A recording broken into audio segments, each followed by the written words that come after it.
Congratulations sir. Thank you అండి. Thank you. బాగున్నారా? బాగున్నాం సార్. ఫస్ట్ మూవీకి అవార్డు రావడం ఎలా ఫీల్ అవుతున్నారు సార్?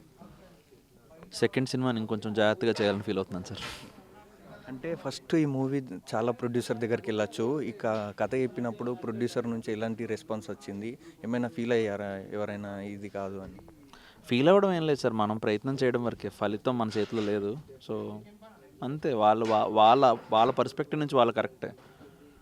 అంటే స్టేట్ అవార్డు వచ్చినప్పుడు నేషనల్ అవార్డు దాకా వెళ్తుంది అనుకున్నారు అసలు? అప్లికేషన్ పెట్టామండి అంతే. తర్వాత అంతా జ్యూరీ, గవర్నమెంట్ ఆఫ్ ఇండియా వాళ్ళ డెసిషన్ కదా, మన చేతిలో ఉండదు. సో కానీ అప్లికేషన్ పెట్టిన ప్రతిసారి మనకి వస్తుందని హోప్ చేస్తాం కదా, అలాగే మేము కూడా హోప్ చేసాం. గాడ్స్ గ్రేస్ అది ఫ్రూట్ఫుల్ అయింది. అంటే నేషనల్ అవార్డు రాగానే సినీ ఇండస్ట్రీ నుంచి ఎవరైనా మీకు ఫోన్ చేసి ఏమైనా చెప్పారా? ఇండస్ట్రీ నుండి అంటే నాకు తెలిసిన వాళ్ళు చాలామంది ఫోన్ చేశారండి, నాకు తెలియని వాళ్ళు ఎవరు ఫోన్ చేయలేదు. అంటే ఈ సినిమాలో ఇంకా ఎవరెవరికి క్యారెక్టర్కు వస్తుంది అనుకున్నారు నేషనల్ అవార్డు?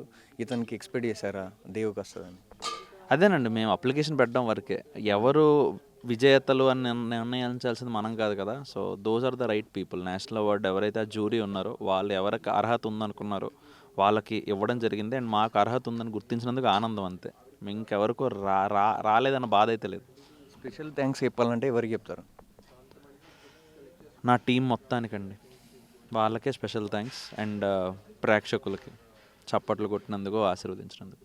అంటే ప్రొడ్యూసర్ రానా దగ్గుబాటి గారు ఏమని చెప్పారు? రానాకి ఇది చాలా పర్సనల్ స్టోరీ అండి. అతను బేసిక్గా అతను కూడా మ్యాచ్లో చాలా వీక్ అనమాట. So he's very very well connected and he's so happy. అంటే మీ రియల్ లైఫ్కి ఏదైనా దగ్గరగా ఉందా ఈ స్టోరీ? 35 అందరి రియల్ లైఫ్కి ఉంటుందండి. మనం స్కూల్కి వెళ్ళి ఉంటే మనకు అందరికీ ఉంటుంది, అమ్మ ఉంటే అందరికీ ఉంటుంది. అందరికీ దగ్గరేను కదా, మన ఇంటి కదా. సో నా ఒక్క లైఫే కాదు, మీ జీవితం కూడా కనిపిస్తుందేమో.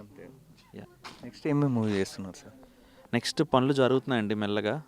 టైం వచ్చినప్పుడు ఖచ్చితంగా మీ అందరితో పంచుకుంటాను. అందులో కూడా అరుణ్ దేవ్ ఉంటారా? అవకాశం ఉందేమో తెలీదు.